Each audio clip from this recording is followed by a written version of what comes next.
I'll edit this part out. It's J_ROBS12 @ yahoo.com. Oh, are we live? No, I hit go because we're just going to start fireballing, but it's okay. I know how I want this to get rolling. So you can fire that out to me while I pull up the docs. It's under Sheets. Gotcha.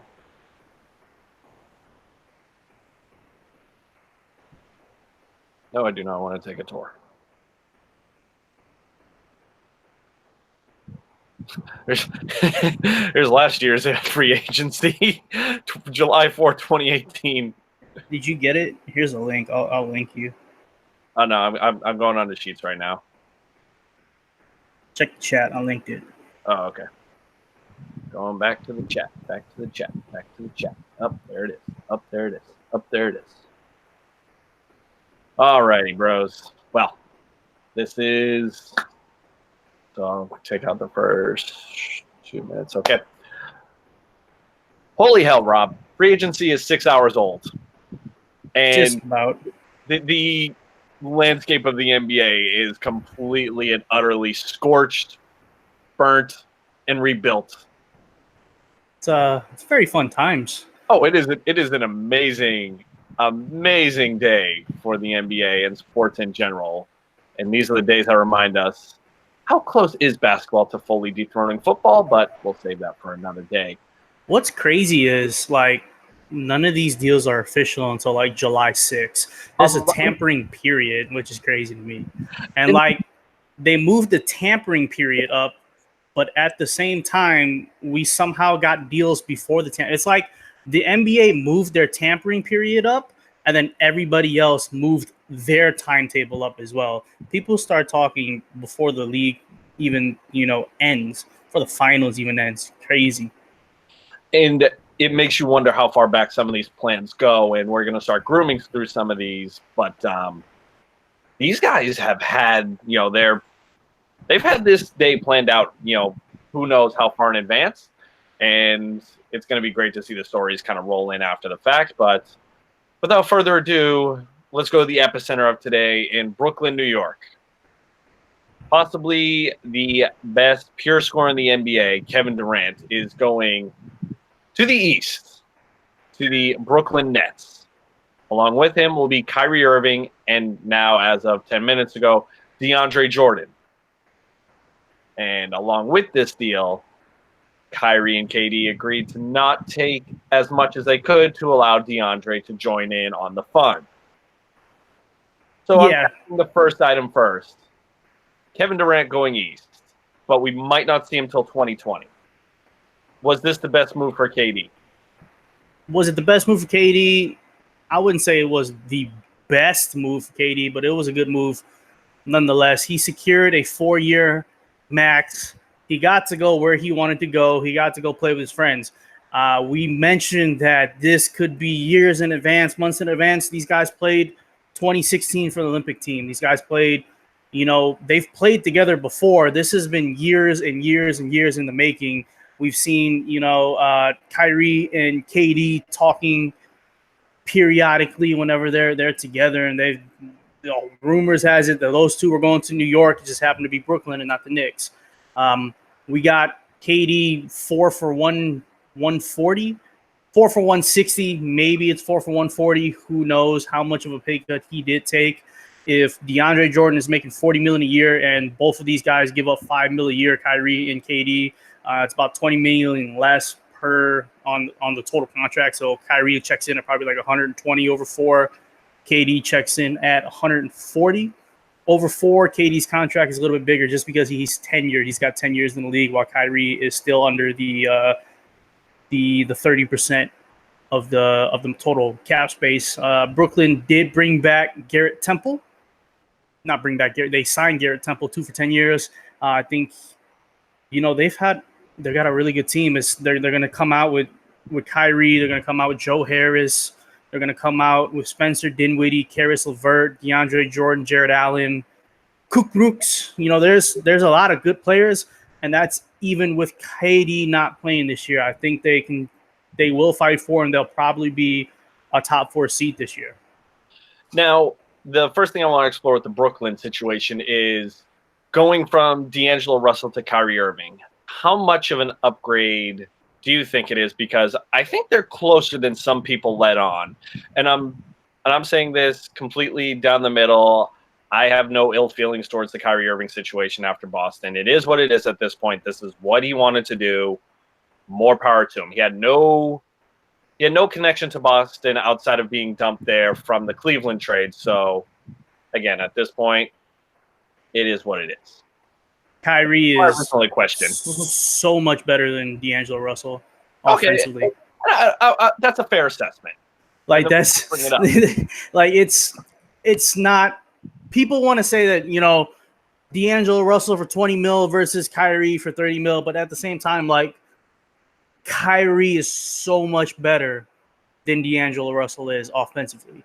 You know, can D'Angelo make a shot? Yes, Kyrie's a better shooter. Can D'Angelo create a shot? Yes, Kyrie is better at creating his own shot. Passing, D'Angelo probably takes the cake on that one, but you probably want Kyrie being the number one or the number two option, especially with KD not, 100% healthy. And you look at a team like the Nets, they need that number one option. Last year was D'Angelo, it was Karras, and Karras got hurt. Somehow he did not end his career. His leg literally did a pretzel, and then he unfolded it, and it's good. But there's not like that one shot creator, and Kyrie does that. And Kyrie, he's just so much better offense. Defensively, they're both horrible, but you can make up for that with DeAndre Jordan and Jared Allen under the rim. And I think the cool thing about this is now New York is relevant in the basketball universe again. And we're going to get to the Knicks at some point here, but who would have thought it's the Nets that take New York? Wow. They don't even play in New York. Brooklyn. Exactly. I've walked the Brooklyn Bridge to Brooklyn from New York. Beastie Boys were not wrong. That's all I have to say about that. But going into, I guess, the next stages for the Nets right now is the patience aspect of it, because we had mentioned KD's probably not going to be coming until next year at the most. What do you think the biggest gamble is going to be for the Nets if this isn't the same KD on the other side? I think the gamble is a little bit mitigated just because even if it's not KD at 100%, it's KD at 85%, you do sign Kyrie Irving.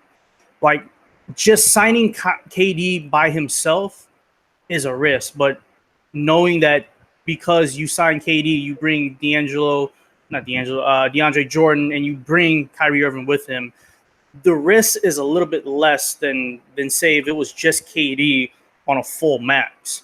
And you're not paying KD a full max either. He took a pay cut so DeAndre Jordan could come in. It's a 4-year window. There's a 4-year contract for those three guys to join these guys, and it's a 4-year window to try to win a championship. You know what's funny, and it kind of dawned on me looking at this, looking at the sheet you put together. I think the Nets, actually no, I know this. The Nets got the rebuild Danny Ainge was so hardly working for since he dumped out Paul Pierce, KG, and all those guys. This is what he wanted. And ironically, the Nets got it. Yeah, it's funny. he got all the assets, everything that all these draft picks that just like didn't pan out. Like the Memphis pick ended up, not being a top pick. The Clipper pick ended up not being a top pick because the Clippers made the playoffs. Sacramento's pick ended up not being a top pick.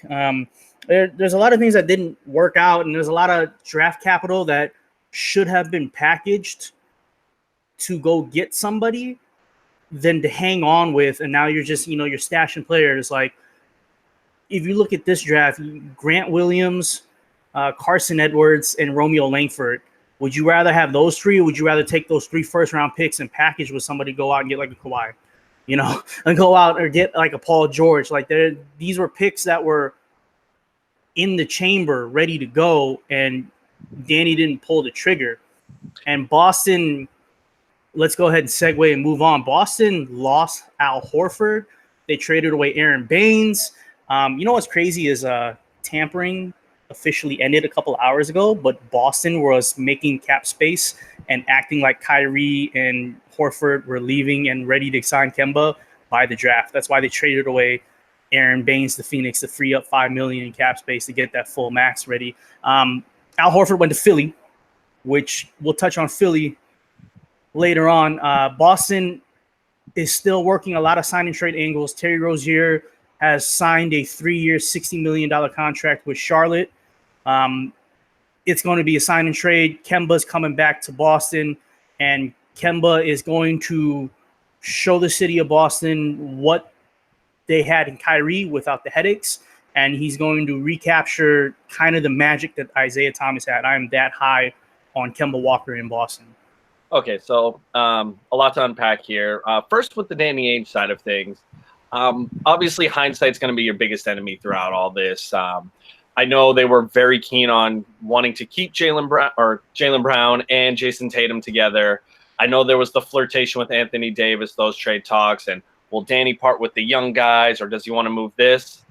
I think there came a point during this whole accelerated rebuild that the Celtics were going through for those 2 to 4 years there of wanting to still have something to show for it, but not necessarily give up everything. And I do think luck and having some things fall your way does play a part in it. Yeah, you sold high on Isaiah Thomas. You turned that into Kyrie Irving, but you couldn't necessarily lock down the guarantee Kyrie was going to stay. I.e., you go into plan B, your boy Kemba Walker, who, in all intents and purposes, is, I feel, he's a top-tier point guard in the NBA. Is that wrong to say? No, he's probably a top 7, top 6, maybe even a top 5 point guard in the league. And again, like, obviously Kyrie is the better player than Kemba, but it's not a significant drop-off. Like, yeah, Kyrie versus Kemba is like minuscule difference.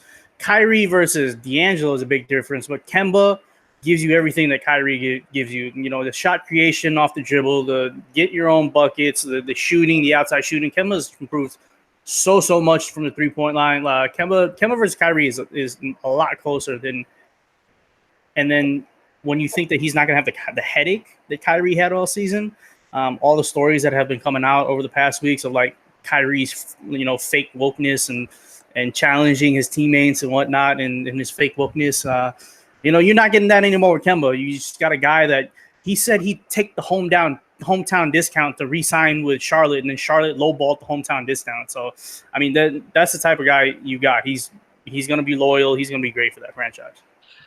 I'm excited for it. I think Kemba's gonna fit in great. I think he's gonna be a good fit with the younger guys.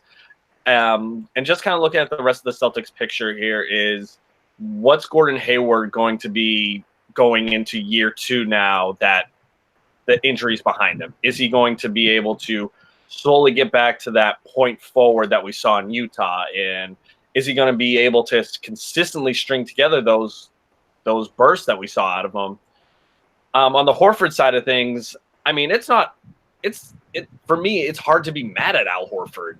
He got what I feel a better raise in a more stable situation, if that's fair to say about Philadelphia, because I know Boston was going to be in a bit of an unknown, not necessarily a negative picture, but a more of an unknown with, who was coming and going. And, I'm going to, come out and say it. This is basically the sins of Danny Ainge of being able to move whoever and whatever he wants at a whim. So I can't be mad at Al Horford for going and getting a $110 million payday when his options weren't necessarily guaranteed in Boston. So, best of luck to Al Horford. I think it's a good fit for him in Philly. And now I know Boston's going to have to do a little bit more of tweaking to kind of fill the void in the middle now with Horford in Philly and Baines down in Phoenix. Are you really going to rely on the Time Lord and Daniel Tice to hold down the paint? They still got another move to make, but still got some obstacles in the way. Yeah, I wonder what they're going to do at the center position. They have Grant Williams.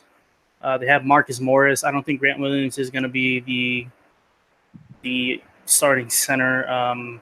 He can be a guy that can play 5 to 10 minutes at center. I think Hayward should come off the bench. You come off the bench with like Hayward. You start Morris. Going Kemba, Jaylen Brown, Jason Tatum, Marcus Morris, and a center. whoever that center may be. I think they still are working sign and trade options out to make sure they have the full mid-level exception, which is going to be $8 million. I floated around Boogie 1 year, $8 million to try to rehab as well. The essentially the Golden State contract from last year, take another 8 million 1 year to go play in Boston. That could be an option as well. There are a couple of guys that have already fallen off the board, like Muscala's gone, Thomas Bryant's gone, Nerlens Noel's gone, Derek Favors gone. All these guys are off the board, so it's really going to be interesting where they go to try to find a center. Maybe they dangle one of the rookies. Maybe they dangle Romeo Langford. Maybe they dangle Carson Edwards. Maybe they dangle somebody like that. I just think one more move Boston has to make to kind of solidify them actually contending in the East is finding a center. Wonder if Greg Monroe's still out there. We don't know. It is a competitive market right now, especially with the early money going in the direction that it is. Last rumor I saw, they were going to check in on Enes Kanter, see what you can get from him. And we know Kanter does have a pretty good game, but he is very one-sided. So just to kind of leave Boston on this note is they're going to be – I think they'll be all right. It's going to be a very, very fun Eastern Conference to watch. But at the same time, I know they still have a few other moves to make. So I have a quote from Kemba Walker. I gave that organization every single thing I could give them. Now it's about competing at the highest level, and we all know Boston is doing that year in and year out. I want to be part of something special in terms of competing at the highest level. So Charlotte's going to be probably one of the worst teams in the league, but Terry Rozier is going to get to jack up 30 shots. So Terry Rozier in fantasy basketball, maybe you want to go out and explore that. Moving on. Terry, I'm excited for Terry as well. For someone who was called a reach draft pick in the first round, he made a name for himself, and I think this is going to be a good proving ground. Again, for Charlotte, not exactly going to be the most packed house to play in front of, but now Kemba finally gets the stage he deserves in a market that's going to give flat out give a shit. We mentioned Philly, so let's go over and see what they've been doing for the past couple hours.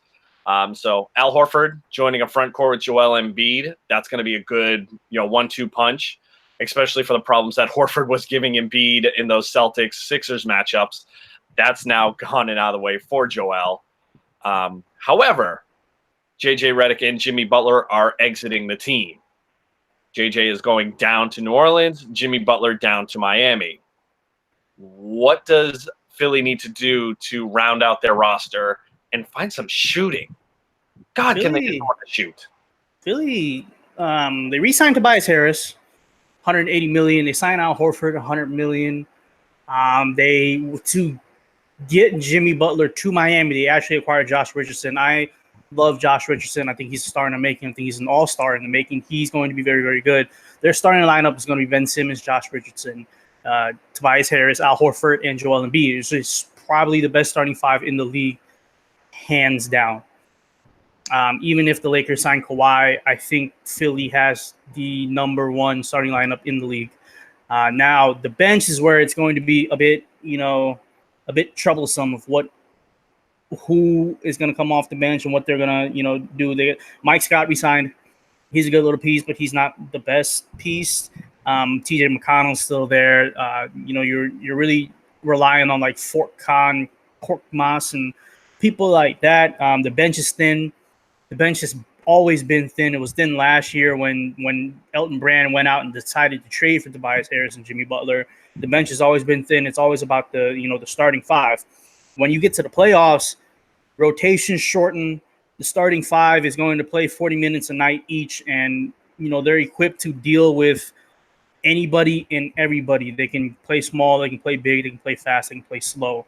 So I don't really have any concerns about Philly. Do I think they're going to be the number one seed? Do I think they win 65 games? No, I think they don't have enough bench for that. But as long as they get home court advantage and their five guys are healthy moving into the playoffs, like, they'll be fine. This is a team that pushed Toronto to the max, and Toronto was, the eventual champions. If Philly, if that shot from Kawhi didn't bounce in, there's a chance Philly is the one playing for the championship. And I know they would have had to go past Milwaukee in the next round, but it could be Philly with the Larry O'Brien trophy and not Toronto. And it's literally a matter of a couple of bounces. So credit to Philly for looking to upgrade. It was funny. I didn't know about the Tobias Harris re-signing until you said it. So I'm like, let me go make sure I missed that one. So I think he'll be a good fit in for them. That puts him right back in the mix of things. So not necessarily a downgrade by losing out on or by moving on from Jimmy Butler, but they're still in a good position. And maybe it's going to be a little bit more of a stable locker room. Maybe there's going to be a little bit more maturity there. But I think going forward, they at least made the right decisions. It's now just a matter of can it all come together on the court. Ooh, man. Yeah, and I think they're a little bit more mature, yes. Jimmy Butler is kind of a head case, but that's just Jimmy Butler. That's the way Jimmy Butler is. He was like that in Chicago. He was like that in Minnie. He was like that in Philly. He's out of there, so they still got some characters, but they still have some stabilizing guys like Horford and Harris. That's not big, big character guys. Moving on, it was a sign and trade, 3-team trade. The Mavs got Kelly Olynyk, and the Mavs got Derek Jones from Miami to complete that. Richardson to Philly, Josh Richardson to Philly, and Jimmy Butler to Miami. Jimmy Butler is going to do fine in Miami. I guess he saw his good friend Dwayne Wade and the reception that Miami gave him. He was sold on the franchise. He's now the face of the franchise. He is probably going to get in a fight and yell at Hassan Whiteside every day. Hopefully that lits a fire under his ass and Hassan Whiteside can, live up to his contract. If not, Bam Adebayo is still there. The Heat are an okay team. I don't see them really doing much, especially if Goran Dragic is moved. Goran Dragic was supposed to be moved to Dallas in this sign and trade, but Dallas didn't want to take back that much money. Dallas signed Kristaps Porzingis to a big contract, 5 years, $158 million, especially with a guy coming off an ACL injury. So let's hope he's 100% healthy. He's rocking with Luka Doncic. Dallas, I don't think Dallas is done, but a lot of the big players are off the table. They do have a little bit of flexibility because they did not take Goran Dragic, but Kelly Olynyk's there. Your boy Kelly Olynyk, Boston legend Kelly Olynyk's on there, and Derek Jones who can jump off the roof. So Dallas will make some noise, but as of right now, I don't see Dallas being more than fighting for an eighth seed. That's the same Kelly Olynyk who was drafted before Giannis Antetokounmpo. I'm gonna stop trying to do that Antetokounmpo. You know what? I'm done trying. The reason I'm tripping over my words is I do have a D'Angelo Russell update. As of 8:13 Pacific time, this is from Shams. Sources: Nets restricted free agent D'Angelo Russell is a player of strong interest for Golden State Warriors. Yes. The chaos. I didn't even see the tweet. I just guessed that he could be in a part of a sign and trade. So instead of 4 years, $160 million for Durant could actually get his 5 years and push the contract up to somewhere in the $180-200 million area and get his 5th year, get a little bit more security, and then Golden State can acquire D'Angelo Russell in the meantime, which that'll be exciting having D'Angelo and Steph and Clay on the same team. I think that'll be a really, really good fit for D'Angelo, especially if Clay is going to be missing the next 6 to 8 months because of the ACL. D'Angelo will be a good fit. That'll be fun to watch. I know Minnesota has made a lot of noise about wanting to sign D'Angelo Russell, but to do that, they would have to trade Andrew Wiggins' contract, and that's like an albatross. So I don't know who actually takes that contract unless they give up like 3 first-round picks to move him. You need, in general, it's like a first-round pick to move about 15 mil, and Wiggins is at like 30 something a year or something like that, something like ridiculously stupid. You probably need to attach 3 first-round picks to move Wiggins' contract, which it really makes no sense. Wiggins is so terrible. I don't know why has he not gotten better? I digress. Let's move on. Let's just a couple of random signings, just so everybody knows. Thad Young went to Chicago, coming from Indy, 341. Thad Young will be a 6-man, 3-4 guy coming off the bench. A veteran presence for the young guys. Good pickup, solid pickup. I like it. Houston re-signed Dan Wellhouse, re-signed Gerald Green for a couple of 1 vet minimum contract for Gerald Green, 3 for 11 for Danwell House. Some big players that'll come off the bench. My guy Derrick Rose, he's joining Detroit, 2 for $15 million. That's going to be interesting just to see if Reggie Jackson might be available and see if somebody wants to possibly take a chance on Reggie Jackson. He is making like $20 million a year. Point guard needy teams, that might be, a thing there. Speaking of point guard needy teams and the worst franchise in the league, Ricky Rubio got 3 years, $51 million from Phoenix. Phoenix, what are you doing? All of the point guards you could go after, Malcolm Brogdon on an offer sheet, D'Angelo Russell on an offer sheet, you settle for Ricky Rubio. That's not dissing Ricky Rubio. That's just, that's not the point guard I envisioned them to go getting. Thoughts? Oh, boy. I did not expect to talk anything about Phoenix today, but just when we think they can't outdo themselves, they get another undersized, very restricted in his skill set, doesn't do much for you on both ends of the floor for an already floundering team. It makes you wonder, what did Devin Booker do in a past life to deserve this? But yeah, I remember you have zero sympathy for him. Let's go ahead and move on. Exactly, we're moving on. The team I want to talk about in the West is the Utah Jazz. Not by far any team that I would thought be making headlines today, but not the best moves, but smart moves. Yeah, so it started with them trading for Mike Conley. Mike Conley to add with Donovan Mitchell is a very good backcourt. Then they added one of my sneaky favorite players, Bojan Bogdanovic. He is a guy that's going to probably play the 4, and you combine him with Joe Ingles. You got a couple of stretch 4s, point forward types that can shoot the 3, that are not afraid to mix it up with guys. That team's gonna be fun to watch. Rudy Gobert at center. It's a team that I think is going to fight for the West. The West is wide open right now. The Lakers have 3 players on contract. The Warriors have a plethora of injuries, and they lost KD. Now you're looking at Houston that's, CP3 and James Harden are fighting. That team that might come out of nowhere and sneak on people is Utah. Really like what they did this summer. And there's still work they could be doing. Another up-to-the-moment update. This is from Jared Weiss, NBA. There is a quote-unquote glitch in the Butler-Richardson trade, according to sources, as the Heat do not want to give up Derek Jones, and Dallas is telling people the deal is off. Expectation is that the deal is too far down the road to fall apart and will get ironed out.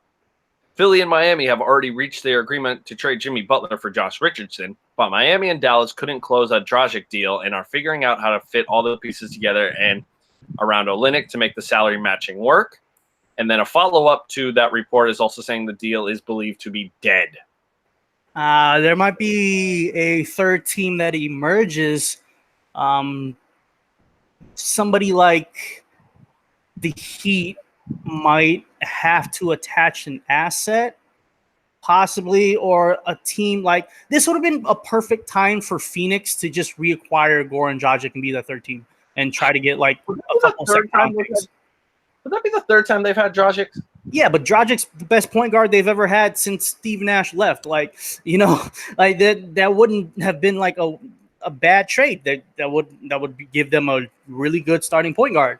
A team like Minnesota should probably get in there for Goran Dragic. I think Goran Dragic will work really well in Minnesota.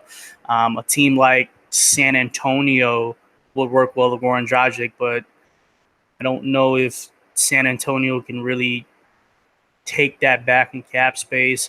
A team like the Lakers could trade Goran Dragic, but I don't know. I don't know how Laker fans would feel being in the middle of a sign and trade to take back Goran Dragic while waiting on. Yeah, they probably won't do that just because they're waiting on Kawhi. But deal might be dead. That's a bit crazy. Dallas might have to just swallow the pill and get Goran Dragic and see if they can acquire a couple seconds or a first round pick just to make the deal work. Crazy. We'll see what happens with that. Moving on. Another couple of just random free agent signings. Nerlens Noel is just going back to OKC, and then a report came out that Nerlens Noel wanted some time to think. And then OKC went out and signed Mike Muscala like minutes later. So I don't know what's going on there. Noel might have just shot him in the foot and cost him, spot. But who knows? Let's move on. Orlando, Al-Farouq Aminu signs there for 3 for 30. He's a good little player. Orlando is nowhere near contending. I know they made the playoffs last year, which I kind of forget, but it's Orlando. They did beat the Raptors in game 1, and I believe they also re-upped Vucevic, correct? So they're pretty much just running back the same. Yep. Vuk 4 for 100. They also re-signed Terrence Ross 4 for 54. Terrence Ross, go get your money, man. That's awesome for him to go get that. He's Terrence Ross, Tim Hardaway Jr., one of those types that'll just go out and get you buckets. There's always room in the league for guys to go out and get buckets and not afraid to take the shots. JJ Redick signed in New Orleans, 2 years for $26 million. I think JJ Redick is going to be making millions shooting threes for the rest of his life. Like age 45, JJ Redick, 1 year vet minimum to shoot threes in Toronto or something like that. The Pelicans have assembled quite a bit of talent. Is it possible for David Griffin to win GM of the year before the year even starts? It is possible. It is very possible. They might make the playoffs, which is crazy. They have a lot of good players, a lot of veteran players there as well. Drew, JJ Redick, Ball, Ingram.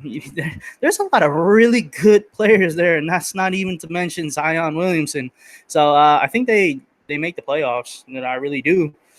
Let's move on.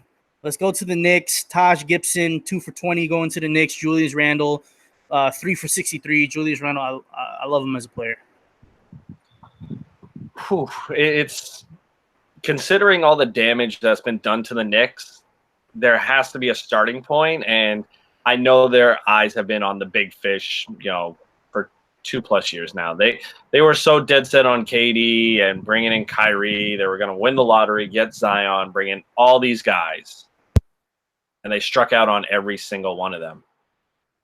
And now you have to move on. You can take any excuse that you want from the front office, but I think at the end of the day, these guys knew where they wanted to be. And we have to bring up the Dolan factor in all this. It's a dysfunctional franchise, plain and simple. Yeah. This team is I don't, man, RJ Barrett is really good. RJ Barrett is such a good player, and he's going to help that team. And then at the same time, Julius Randle is a very good player. He's somebody who's going to help that team. He's going to be good. Mitchell Robinson's a good player. But they thought they were getting Zion, Kyrie, and KD, and it just didn't happen. And it's like, it's such a bummer for them. I just hope they don't go. At least they didn't go out and they give Chris Middleton and Tobias Harris and Jimmy Butler $30 million apiece and try to piece a team together like that. At least they didn't do that. So, there is still time for them to give out a dumb contract, but at least they haven't given out a dumb contract yet. I know it sucks that they didn't get the players they wanted, but such is life.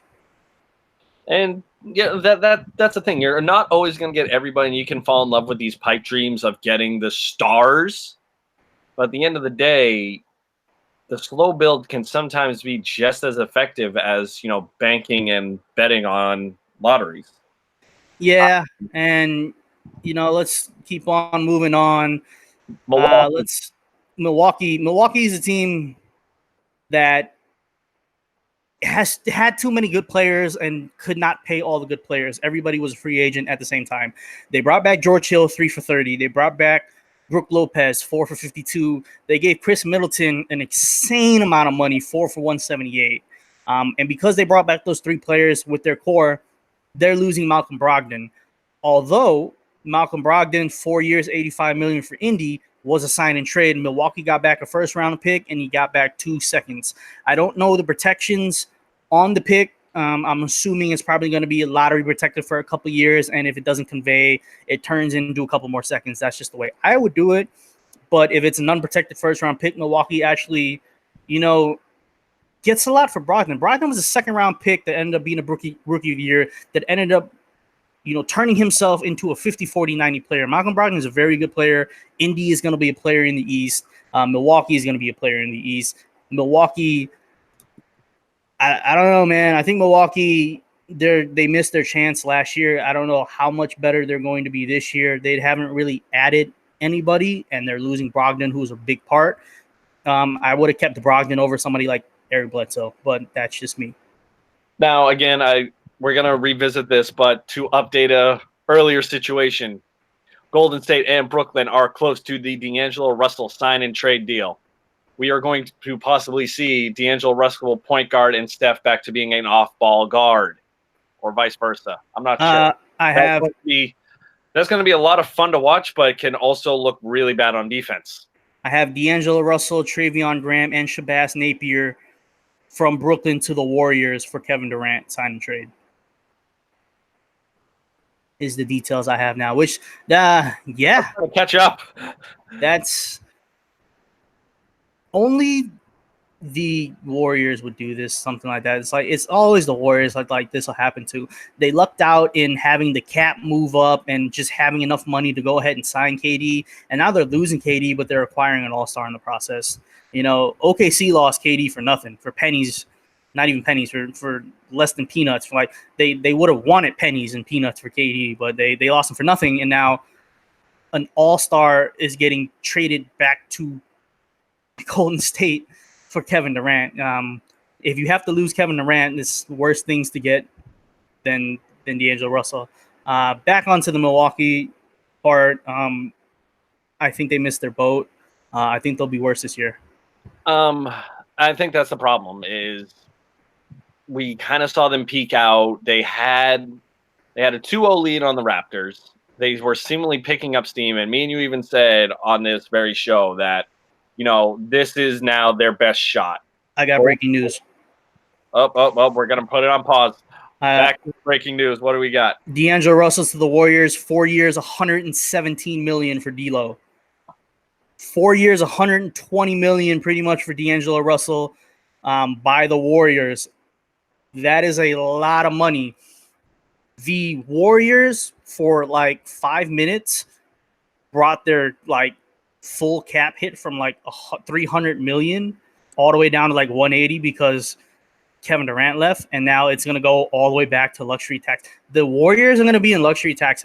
The rest of the league needs to thank the Warriors because they're literally paying like for the mid-level exceptions for everybody else. Like they're giving the league back that much money. So yeah, looks like official D'Angelo Russell to the Warriors. Now, that's the thing, and this was going to be a general point that I was going to say about free agency in general. The Warriors still have a window. It's not closed. They still have a damn good player in Steph Curry. When Klay comes back, hoping that he's still the same Klay, that's still one of the best all-time shooters. You add another young stud in Russell, it's still there. It can still work. But like you said, there's going to be a tax bill here, and there's going to be some finances after you get sorted out. But at the same time, you still have to take advantage of that window and not necessarily lay back.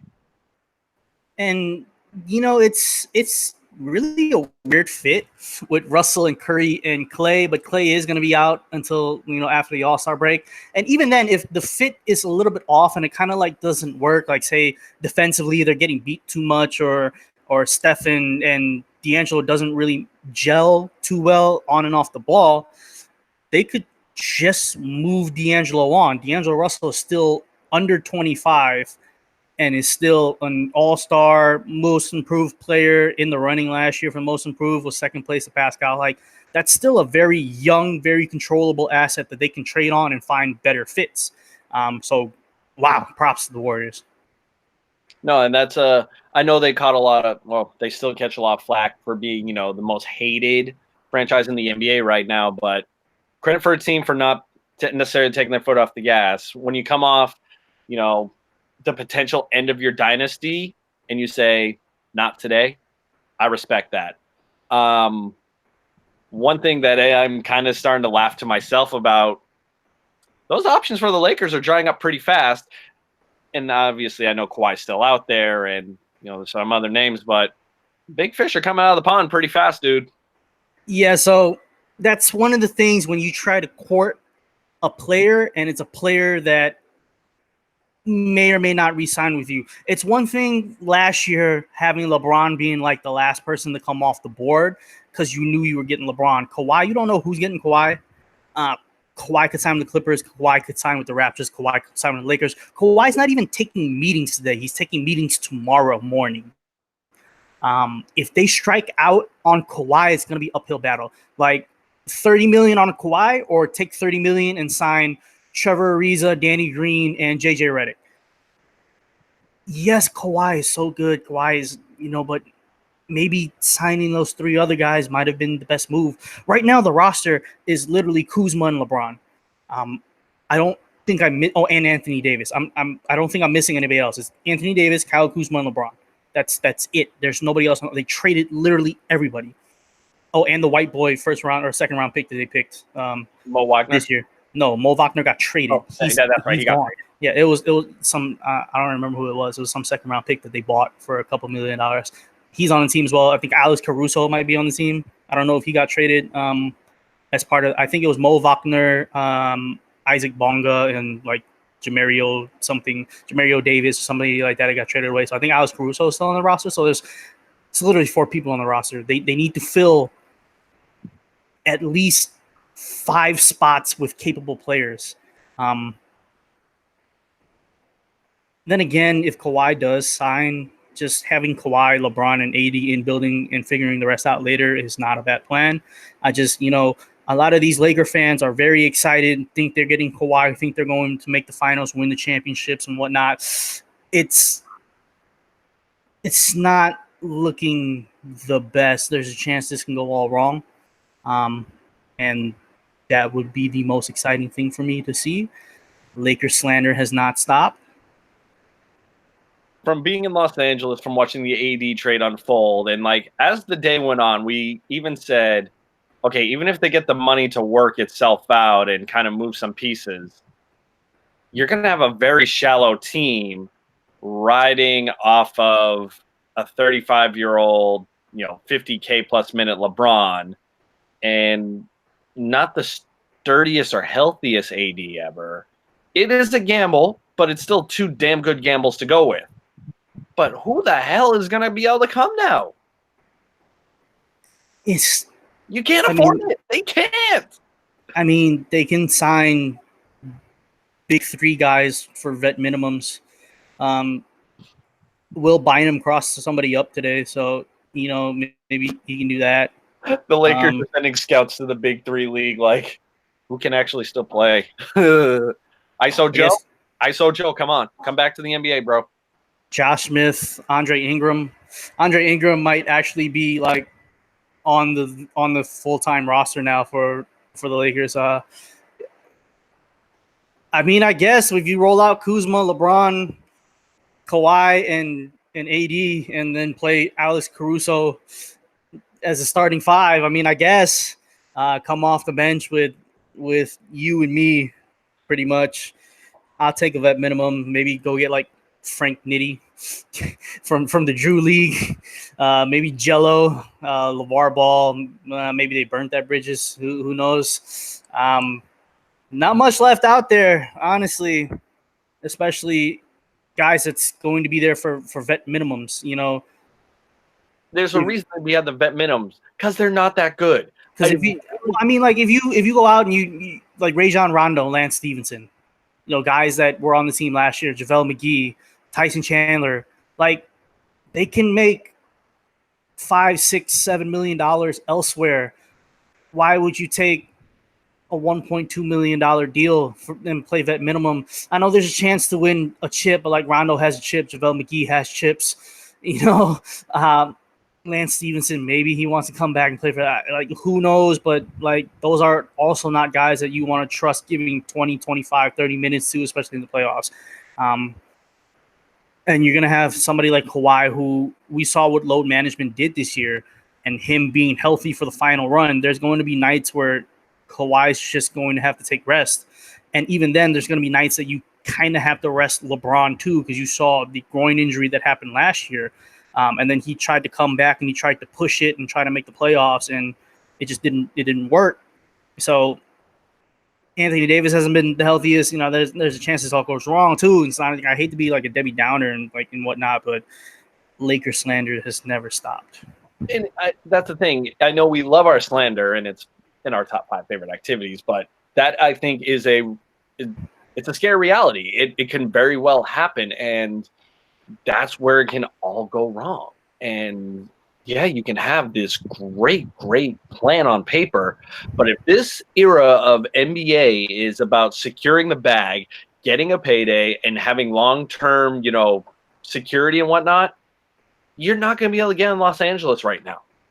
We just saw them upheave all their youth, trade for a superstar, don't get me wrong, but now you have nothing left to give to anyone else. So how do you convince somebody of viable talent to commit there when there's not even the money to pay for their talent? I don't know if I'm getting hung up on the wrong things here, but that's where I see the glaring issues at. Yeah, it's gonna be uphill battle, and they don't have any more first round picks to give up. There's no more second round picks to give up.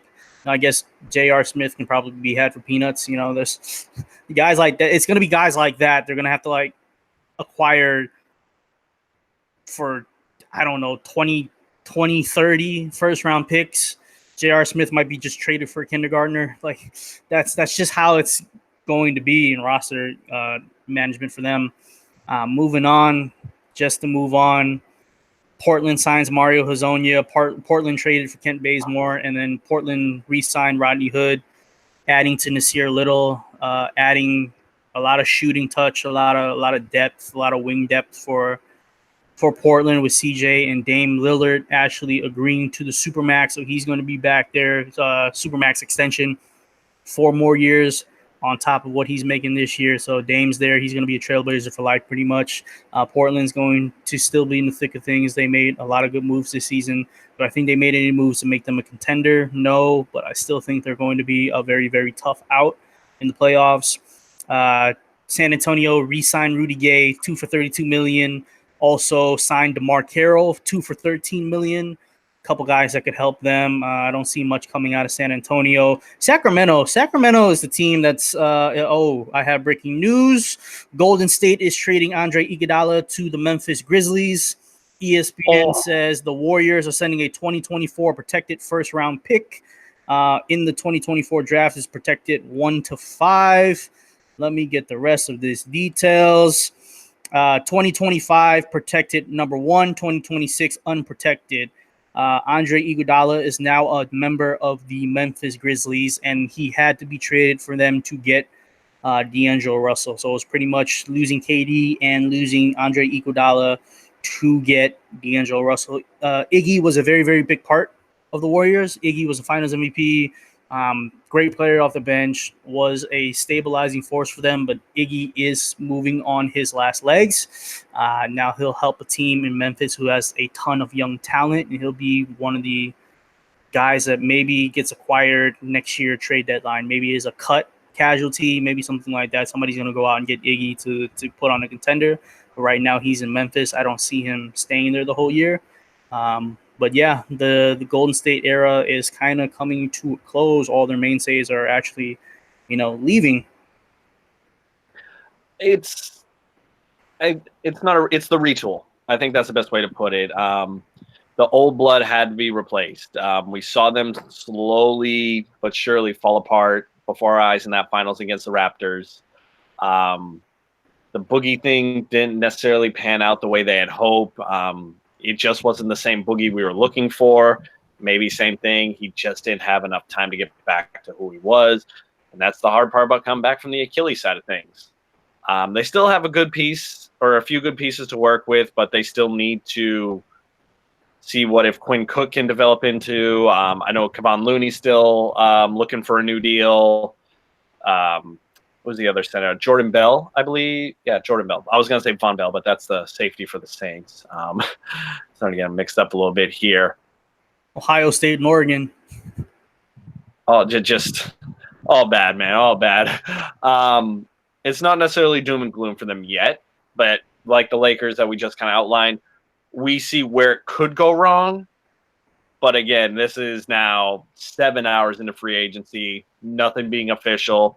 Who knows? Someone could get barricaded in the hotel room. It's happened before. Before that news broke, I was on Sacramento. Harrison Barnes' agent, very good job. 4 years, $85 million for Harrison Barnes. Trevor Ariza is on this team now, 2 for $25 million. Dwayne Dedman is a very good center. He is going to be 3 for $41 million. I think Willie Cauley-Stein made issues known that he wanted to get out, and he wanted to be traded. So Willie Cauley-Stein, a team that needs a center, maybe Boston. Trill could be a team or a team need a fit for teams that need center. Trill could be somebody you look to and get. Same thing with the Nets. The Nets got DeAndre Jordan, and they have Jarrett Allen there. So if a team needs a center, I think Willie Cauley-Stein and Jarrett Allen are guys that could be acquired. Sacramento looks pretty good on paper. De'Aaron Fox at point, Buddy Hield at the 2. Buddy Hield's, leaps and bounds better last year than this past couple of years. So hopefully he keeps improving, becomes an all-star. Same thing with De'Aaron Fox. They have Harrison Barnes now, who's going to play the 3. They have Harry Giles, who has had very checkered injury past, but has, kind of settled into the league and been healthy and gotten better. Bagley's still there. Bagley did get roasted by Dame Lillard in a diss track war this summer. So hopefully that's the biggest L he takes this year. Jury's still out. And then you add Trevor Ariza to that. You add Kyle Guy, who they drafted, who I like. The Kings are doing better of sorts. Now they started off really, really bad with Vlade and Vivek, and they somehow righted the ship. Teams like Phoenix continue to do mind-boggling things, and team like Sacramento, right the ship, which is crazy because I think Sacramento's ownership and general managers are as bad as Phoenix. But I think Sacramento fights for a playoff spot next season. They'll be fun to watch. It's going to be a league pass team. I see them being almost a lesser version of Portland.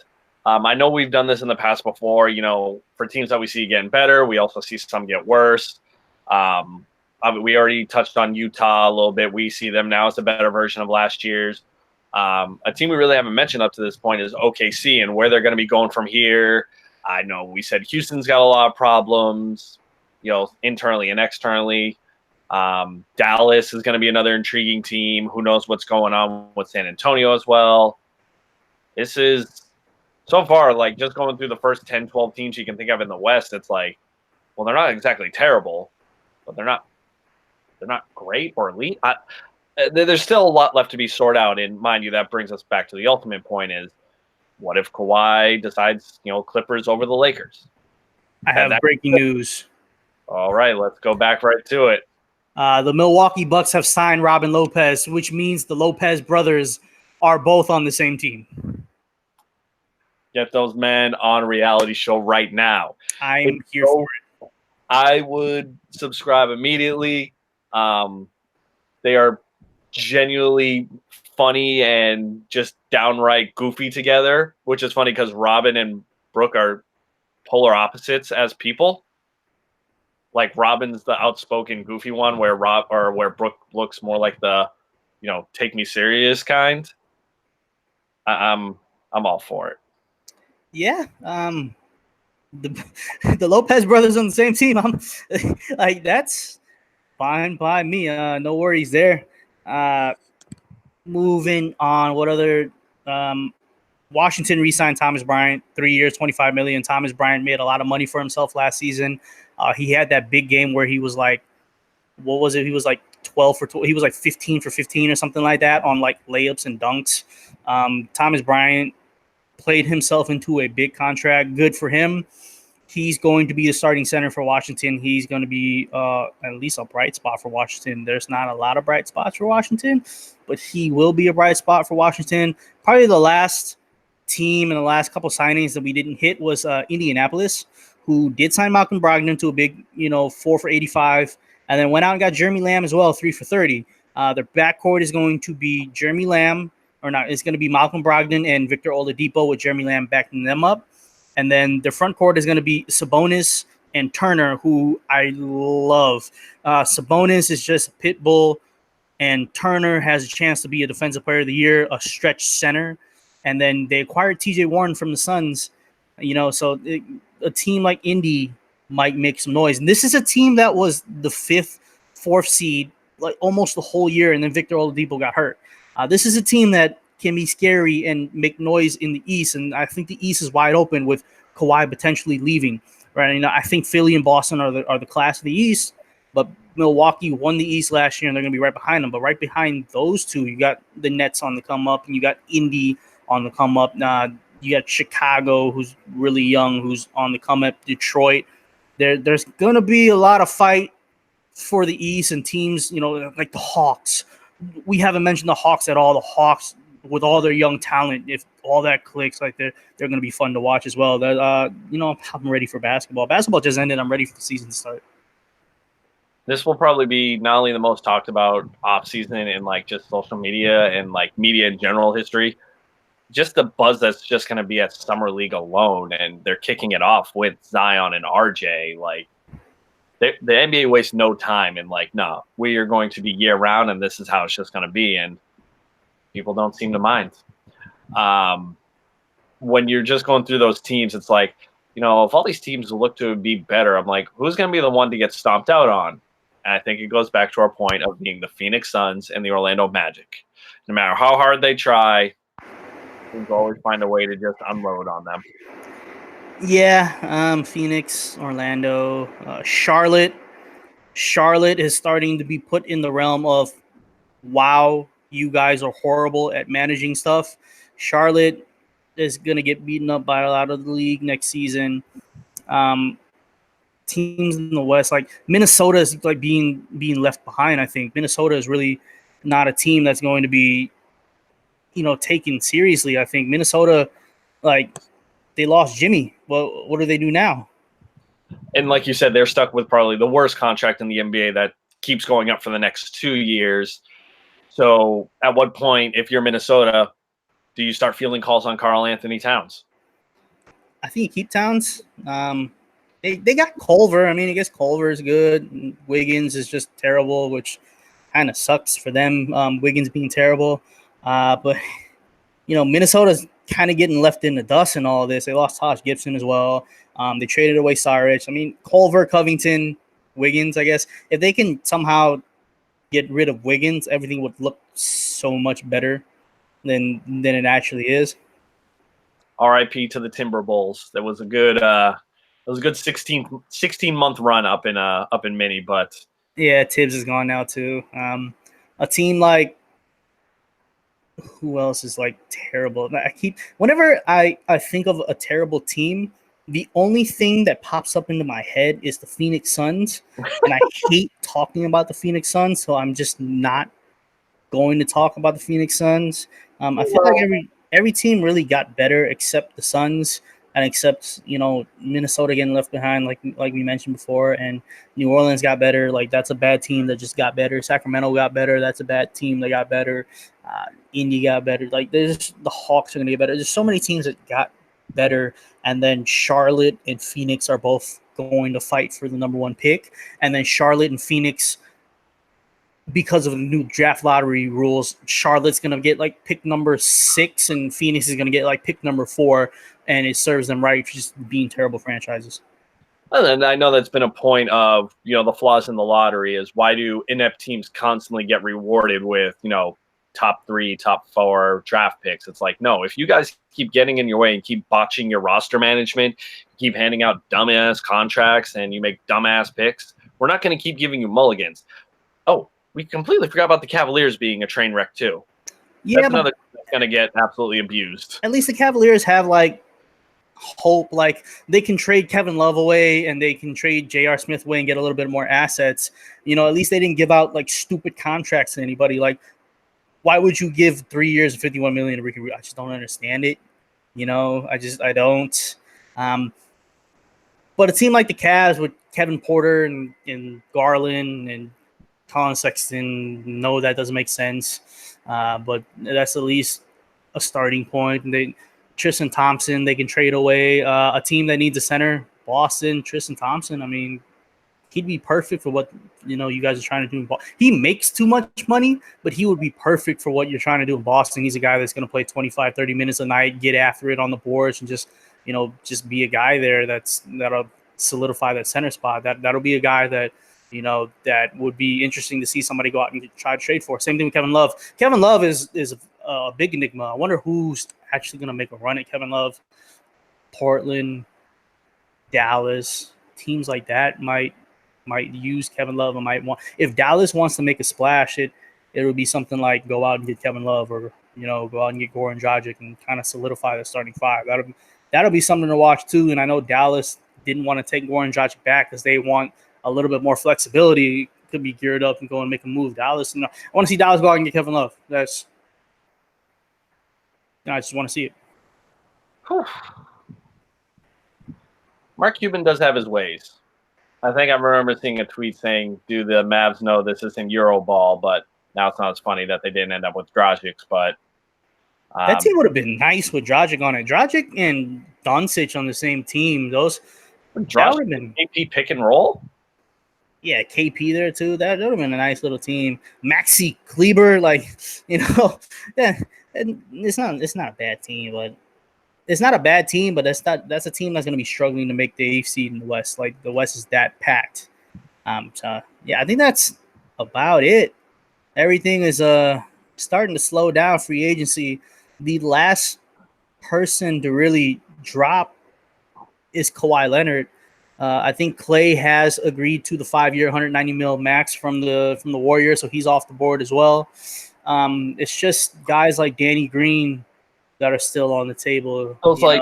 And I'm not calling them B-level players, but they're B-level free agents at this point. Those are your fillers. Those are your role players who can actually They're role players that'll help you win championships, but they're not the stars.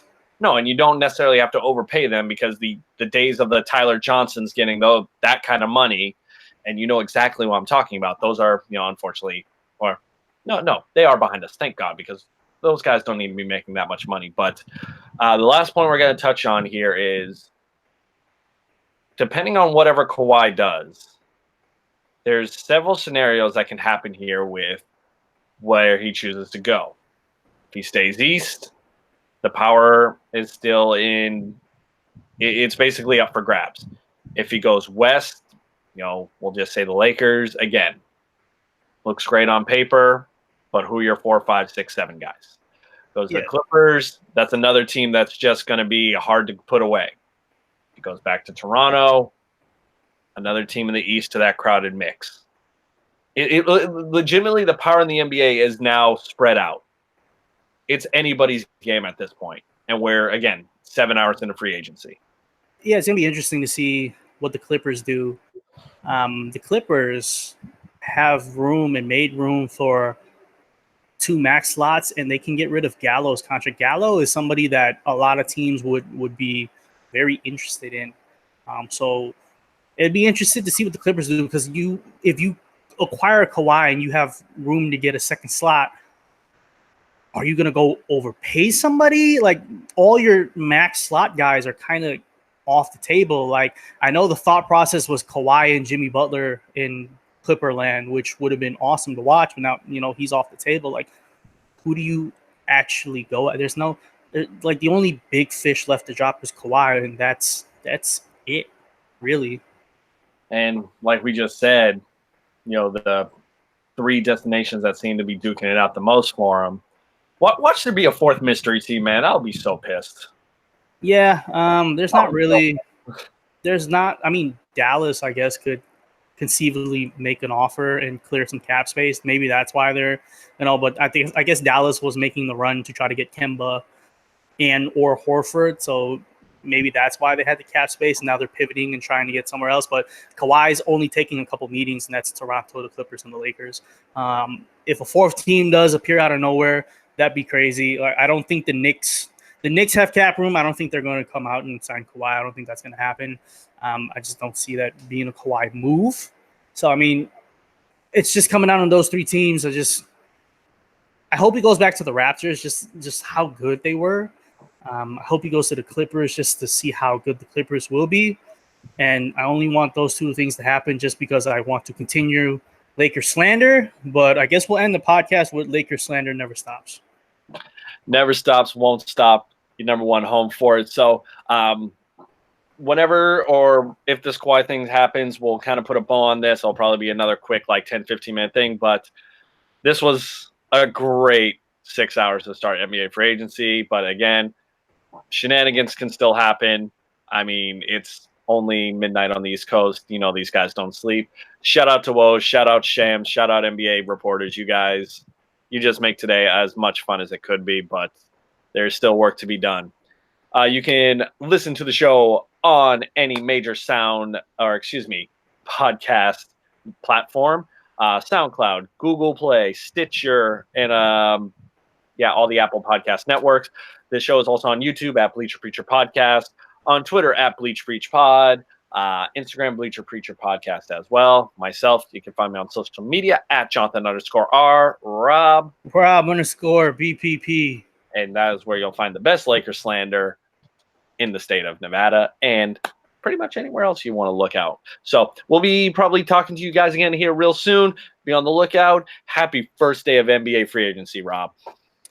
Best time. What a time. Later, guys. Peace.